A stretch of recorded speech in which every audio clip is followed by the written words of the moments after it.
Today we are going to discuss chapter number 6 from Social Science textbook of Standard 10 जिसका title है places of Indian cultural heritage यानी कि भारत की सांस्कृतिक धरोहर वाली जो प्लेसेस है उसके बारे में हम डिटेल डिस्कशन आज करने वाले हैं। So let's begin. तो सबसे पहला Ajanta caves. These caves are situated at village Ajanta in Aurangabad district in Maharashtra. There are 29 caves. The caves are divided into two sections on the basis of Vastu. The first one is caves based on wall paintings, whereas second, caves based on sculpture. अब ये जो अजंता केव है, नाम से ही पता चलता है कि ये अजंता गांव से बिलोंग करता है, जो औरंगाबाद डिस्ट्रिक्ट महाराष्ट्र में आया हुआ है। अब ये केव्स यानी कि यहाँ पे एक केव का जिक्र नहीं है, ये पूरे 29 केव्स का क्लस्टर है। और ये पिक्चर में मैंने नीचे सारे 29 केव्स का क्लस्टर नंबर के साथ साथ दिखाया गया है। जहाँ पे बड़े नंबर्स जो लिखे हुए हैं जो बॉक्स में है वो उसका यूएसपी है, यानी कि यूनिक सेलिंग पॉइंट।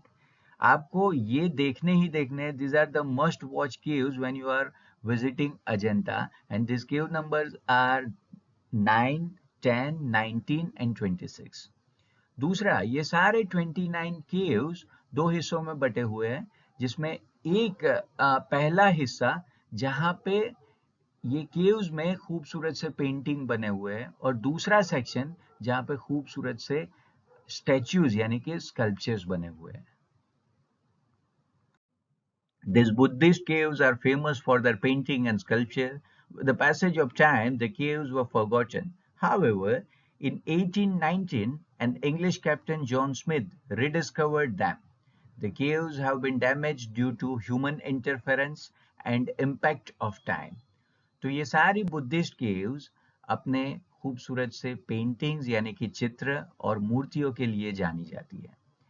ये केव्स लगभग आज से 1500 या 1600 इयर्स पहले बनी थी, और बीच में शायद लोगों को इसके बारे में ज़्यादा पता नहीं था, ज़्यादा जानकारी नहीं थी। पर फिर 1819 में इंग्लिश कैप्टन जॉन स्मिथ ने एक्सीडेंटली, जब वो बाघ के शिकार पे गए थे, तब हंटिंग के दौरान एक्सीडेंटली इन्होंने ये अजंता केव्स को रिडिस्कवर की। और ये इतने साल होने के बावजूद भी ये काफ़ी ठीक-ठाक कंडीशन में है। काफ़ी सारी चीज़ें डैमेज हो गई है, पर फिर भी जो बचा है उससे इसकी खूबसूरती देखने को बनती है। यहाँ के जो पेंटिंग्स है वो सबसे नायाब है, और वो सारे पेंटिंग्स टेम्परा स्टाइल में बनाए गए थे। अब ये टेम्परा स्टाइल क्या होता है? जहाँ पे पत्थर को पहले दीवार की तरह स्ट्रेट मैनर में काटा यानी कि काव किया जाता है, फिर उसके ऊपर क्ले, कावडंग एंड राइस डस्ट का एक मोटा सा प्लास्टर बनाया जाता है। इतना ही नहीं, इसके ऊपर उसको ज्यादा स्मूथ करने के लिए फिर लाइमस्टोन का पेस्ट लगाया जाता है, और फिर डार्क कलर से इसको आउटलाइन किया जाता है। अब यहाँ पे ज्यादातर 6 अलग-अलग कलर्स का ही इस्तेमाल होता था, और ये सारे 6 कलर्स नेचुरल या तो ऑर्गेनिक कलर्स थे। और यहाँ पे कार्बन ब्लैक कलर हो सकता है, या रेड कलर आप देख सकते हो, या ग्रीन कलर देख सकते हो। और ये कलर्स के बाइंडिंग के लिए वेजिटेबल फाइबर्स या तो नेचुरल ग्लू का भी इस्तेमाल किया गया था। The caves are also divided as chaityas, temple, and viharas, means monastery. Caves number 9, 10, 19, 26 and 29 are chaityas, and the rest are viharas. तो ये सारी केव्स चैत्य और विहाराज ऐसे दो फॉर्म में बटी हुई थी। चैत्य जनरली टेम्पल हॉल या प्रेयर हॉल कहा जाता है, जहाँ पे बुद्धिस्ट मंक सारे अपने डिसाइपल यानी कि जो लोग बुद्धिस्ट रिलीजन को फॉलो करते हैं, वो सारे लोग यहाँ पे बैठ के रिलीजन के बारे में डिस्कस करते रहते हैं, या यहाँ पे प्रीचिंग भी होती थी। वेरएज विहाराज होता है वो एक तरीके से बुद्धिस्ट मंक का एक प्राइवेट जगह रहता था, जहाँ पे ये लोग खाना पीना ये सारी चीजें करते हैं। तो अजंता केव्स क्लस्टर में केव नंबर 9, 10, 19, 26 एंड 29 ये टेम्पल हॉल्स यानी कि चैत्यज है, और बाकी सारे नंबर के केव्स वो मोनेस्ट्री थी। तो ये थोड़ी एक्स्ट्रा इन्फॉर्मेशन है, पर अगर आपको अजंता केव्स का इम्पोर्टेंस क्या है, क्यों ये खूबसूरत सी जगह है और क्यों इसको यूनेस्को ने वर्ल्ड हेरिटेज साइट घोषित किया है, तो इसके लिए ये जानना जरूरी है। तो यहाँ पे मैंने केव नंबर 1 का पिक्चर दे के रखा है, जहाँ पे आप एक साइड पे, जो मैं यहाँ अभी पॉइंट आउट कर रहा हूँ, ये पद्म पाणी का पेंटिंग है। अब बुद्धिस्ट रिलीजन में पद्मपाणि एंड अवलोकितेश्वरा, ये दोनों फिगरिन काफी इंपॉर्टेंट या काफी इंटरेस्टिंग है। पद्मपाणि ये बुद्ध का एक करुण स्वरूप है। अब जैसे मोक्ष को पाली लैंग्वेज में अरिहंत बोला जाता है, और जो मोक्ष दिलाने वाला होता है वो बोधिसत्व है। ये पद्मपाणि जिनके एक हाथ में कमल का फूल है, और ये कमल बुद्धिस्ट रिलीजन में नॉलेज का प्रतीक है। वैसे ही यही केव में एक दूसरा भी पेंटिंग है, अवलोकितेश्वरा, जो बोधिसत्व का पेंटिंग है। जो मोक्ष दिलाने वाला होता है उसको बोला जाता है बोधिसत्व। इतना ही नहीं, यहाँ पे काफी सारे खूबसूरत से पिलर भी कार्व किए गए हैं, और ये सारे पिलर्स पे आपको हाथी, घोड़े या शेर के फिगराइंस मिलेंगे। So this is cave number 2। यहाँ पे आपको केव एक के ही तरह काफी सारे पिलर्स, और वो भी कार्विंग के साथ साथ दिखाई देते हैं। और उसके नीचे का जो पिक्चर है वो एक्चुअली इसके सीलिंग पे बना हुआ पेंटिंग है। और ये पेंटिंग का जो लश्चर है वो आज भी, यानी कि 1500 साल बाद भी काफी खूबसूरत है। और उससे हमें पता चलता है कि ये पेंटिंग के लिए जो एक्सपर्टीज थी वो मानने वाली थी। Now this is the sculpture of cave 11 where you find Buddha statue. यहाँ पे आप बुद्ध का स्टैच्यू देख सकते हो, और उनके पैरों में इनके भक्त प्रे कर रहे हैं, और इनके भक्त के साथ साथ काफी सारे एनिमल्स के भी आपको कार्विंग देखने को मिलते हैं। This is cave number 19 and where you find a grand entrance. ये उसका सबसे बड़ा यूएसपी है। ये हकीकत में एक चैत्य खंड है, और केव नंबर 19 एंड केव नंबर 9 में काफी सारी सिमिलैरिटीज है। हकीकत में ये केव नंबर 19 ये केव नंबर 9 से ही इंस्पायर होके बनाई गई है। और ये है बुद्ध का रिक्लाइनिंग स्टैच्यू, जिसका लेंथ है 20 फीट। और ये फिट का स्केल कितना बड़ा है वो दिखाने के लिए ये सेम स्टैच्यू को मैंने दो अलग अलग एंगल से दिखाने का कोशिश किया है, जो 26 नंबर के केव से बिलोंग करता है। ये इसके माइन्यूट कार्विंग के लिए जाना जाता है। और यही केव नंबर 26 में आपको 18 पिलर्स भी देखने को मिलेंगे। और ये जो पिलर्स के बीच का जगह है, जो मैं यहाँ पे पॉइंट आउट कर रहा हूँ, ये दो पिलर्स के बीच के हिस्सों में आपको खूबसूरत से अप्सराएं या गांधर्व्स के भी स्टैचू नजर आएंगे। Ellora Caves. Ellora Caves are situated in Aurangabad district in Maharashtra.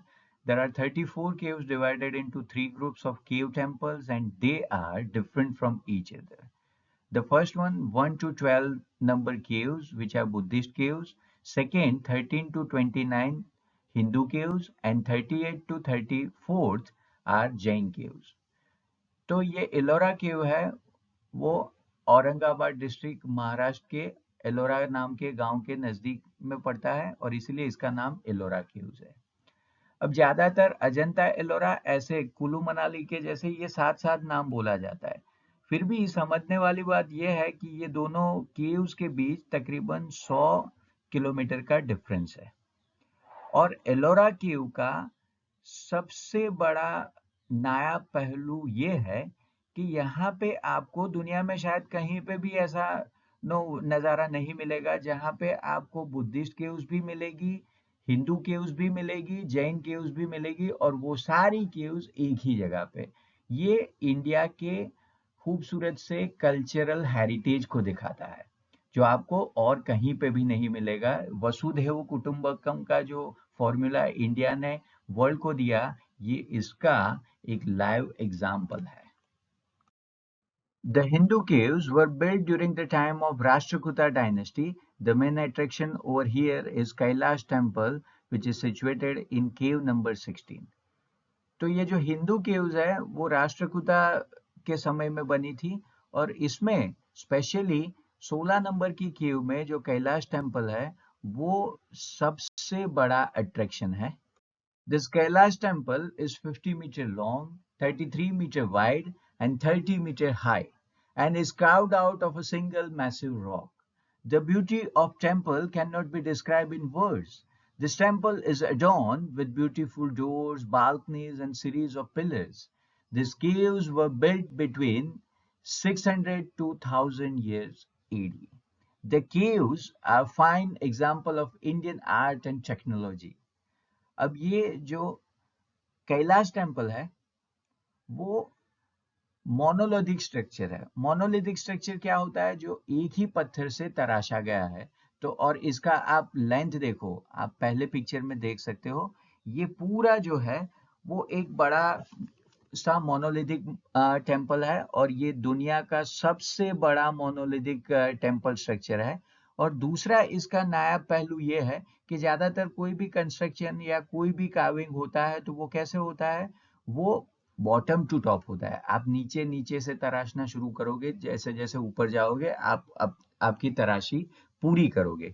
अब यहाँ पे इससे उल्टा, ये जब बनाया गया था तब इसको टॉप टू बॉटम बनाया गया था. तो उससे आप जो भी आर्किटेक्चरल चैलेंजेस आ सकती है उसका अंदाजा लगा सकते हो. और ये सारी चीजें कोई भी मॉडर्न टेक्निक या गैजेट्स के चलते नहीं बनाई गई थी. ये सारी चीजें सिर्फ और सिर्फ बनाई गई थी हथौड़े और छेने से, यानी कि सिजल एंड हैमर से. तो इसका ब्यूटी बयां नहीं किया जा सकता, आपको उसको देखना ही पड़ेगा.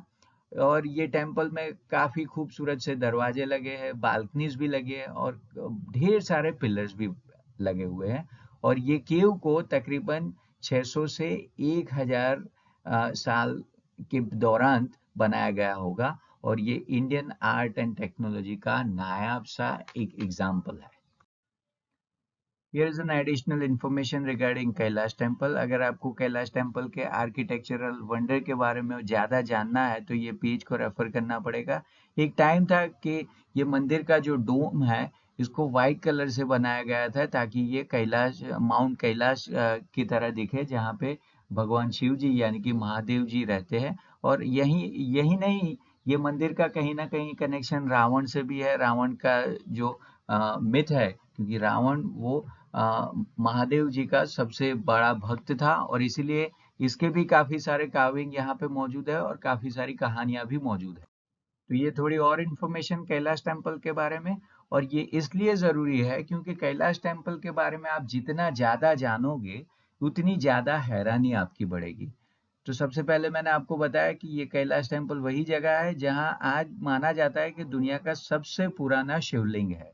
इतना ही नहीं, मैंने आगे बोला था कि आर्किटेक्चरल वंडर के हिसाब से यहाँ पे ज्यादातर जब मंदिर का कंस्ट्रक्शन होता है तो वो कैसे होता है? वो बॉटम टू टॉप होता है. आप नीचे से नक्काशी या तराशना शुरू करोगे और धीरे धीरे आप शिखर तक जाओगे और मंदिर का काम खत्म करोगे. यहाँ पे उससे उल्टा, यहाँ पे जो कंस्ट्रक्शन हुआ था वो टॉप टू बॉटम था. सबसे पहले उसका ऊपरी हिस्सा यानी कि शिखर तराशा गया और फिर नीचे आते गए.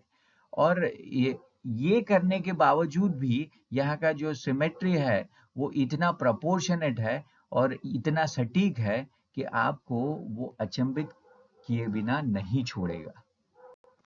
Elephanta Caves. The Elephanta Caves were built in the Arabian Sea 12 kilometers away from Mumbai in Maharashtra. The local fishermen call the place Gharapuri.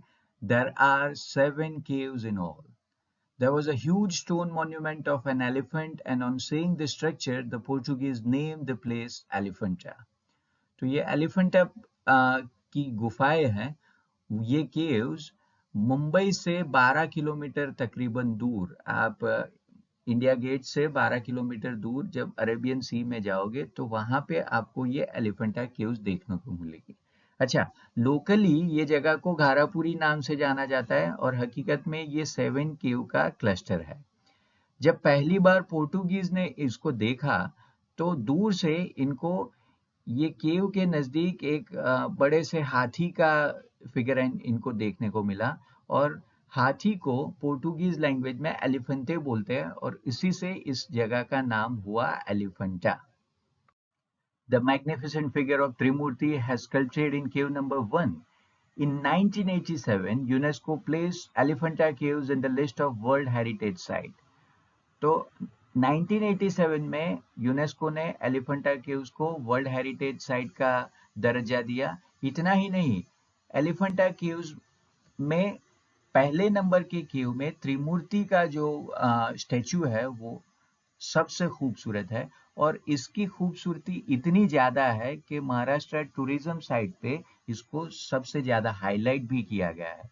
अच्छा, ये त्रिमूर्ति हकीकत में महादेव जी के ही 3 फॉर्म यानी कि ब्रह्मा, विष्णु और महेश के रूप में दर्शाया गया है, और एक तरीके से ये त्रिमूर्ति नहीं है, ये पंचमूर्ति है। आप 3 डायरेक्शन में पिक्चर में 3 चेहरे तो देख सकते हो, चौथा चेहरा जो बिल्कुल पीछे है, जो आपको डायरेक्टली नहीं दिखाई देगा, और 5वां जो चेहरा है ये सबसे ऊपर है, और ये भगवान का रुद्र रूप दर्शाया गया है। ये देखो, मैं यहाँ पे इसको हाईलाइट करता हूँ। ये जो 5वां स्थान है 5वें मुख का, ये ज्यादातर आम इंसान को नहीं दिखाई देता है, ऐसी एक मान्यता है। Mahabalipuram, it is located 60 kilometers away from Chennai and is named after Pallav king Narasimhavarman I, who was popularly known as Mahamalla. There were 7 chariot temples built here, out of which 2 have submerged. At present, there are only 5 rock-cut temples. तो ये महाबलीपुरम चेन्नई से लगभग 60 kilometre दूर स्थित है, और इसको Narasimha Varman the first, जो कि एक पल्लव राजा था, इसने बनवाया था, और ये नरसिंह वर्मन द फर्स्ट वो महामल्ल के नाम से जाना जाता था, और इसीलिए इसी का एक शहर इसको बोला गया महाबलीपुरम। और इसने 7 रथ मंदिर बनवाए, जिसमें से 2 पानी में बह गए, आज 5 ही मौजूद है, और ये सारे अगेन कैलाश टेम्पल की तरह मोनोलिथिक रॉक स्ट्रक्चर है, यानी कि एक ही पत्थर से तराशे गए बनाए हुए ये स्ट्रक्चर्स है। This chariot shaped temple have been named after the Pandavas. और जो 5 रथ मंदिर बाकी है, जो रथ के आकार के बने हुए हैं, वो 5 पांडव के नाम से ही बनाए गए हैं। The biggest is dedicated to Yudhishthira and the smallest to Draupadi.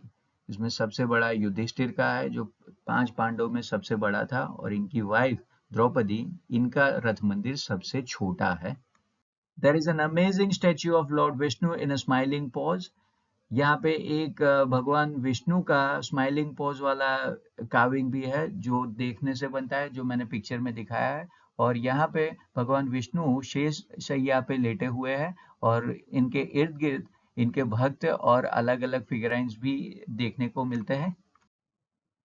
There is also an idol of goddess Durga killing Mahisasur. Mahabalipuram was a famous harbor of ancient time. दूसरा एक कार्विंग, जैसे आगे हमने बात किया भगवान विष्णु का कार्विंग, ऐसे ही एक दूसरा कार्विंग है, स्टैच्यू है दुर्गा माता का, जो महिषासुर का वध करती है। हकीकत में महाबलीपुरम पुराने टाइम में एक बंदरगाह था, और इसीलिए बंदरगाह होने के चलते इसके व्यापार काफी दूर दराज देशों से रहे होंगे, और शायद इसीलिए ये जगह का इतना प्रॉस्पेरिटी भी रहा होगा। Pattadakal Memorial. Pattadakal is situated 16 kilometers away from Badami Nagar in Karnataka. It was the capital of Chalukya dynasty. The temples here are built in Dravidian style. They were built during the 7th and 8th century. Pattadakal जो है वो बादामी नगर कर्नाटका में 16 kilometre दूर पे स्थित है, और एक टाइम पे ये पट्टदकल चालुक्य वंश का कैपिटल रहा होगा, और यहाँ के जो मंदिर है वो सारे द्राविडियन स्टाइल में बने हुए हैं, और ऐसा माना जाता है कि ये 7 से 8वीं सेंचुरी के बीच में बने होंगे। Virupaksha is the biggest temple in Pattadakkal. It is one of the monuments included in the World Heritage Site of UNESCO. Virupaksha मंदिर है जो पट्टडकल की साइड पे आया है, वो सबसे बड़ा मंदिर है और इसके स्केल के चलते यूनेस्को ने इसको वर्ल्ड हेरिटेज साइट में भी जगह दी है। Temples at Khajuraho. These temples are located in village Khajuraho in Chhatarpur district of Madhya Pradesh. Khajuraho was the ancient capital city of the Chandela Rajputs of Bundelkhand. So, temples were built by these kings during that time, that is precisely 9th to 10th century. Presently, only 25 temples are in existence. तो खजुराहो नाम का गांव जो Chhatarpur district Madhya Pradesh से belong करता है और खजुराहो एक टाइम पे चंदेला राजपूत का कैपिटल सिटी रहा है और चंदेला राजपूत ज्यादातर 9 टू 10 सेंचुरी से हो गए तो इसका मतलब ये हुआ खजुराहो टेम्पल 9th और 10th सेंचुरी के बीच में बना था यानी कि आज से तकरीबन 1100 साल पहले। आज ये टेम्पल्स में से सिर्फ 25 टेम्पल आप देख सकते हो, बाकी सारे या तो र्यून हो गए या तो बर्बाद हो गए। खजुराहो टेम्पल का जो स्कल्पचर्स है, जो सारी मूर्ति है, वो अपने बोल्ड रेवलेशन के चलते काफी फेमस होके रखी है। यहाँ पे आपको गॉड्स, गॉडेसेस, डेमी गॉड्स या इंसानों के फिगराइंस देखने को मिलेंगे।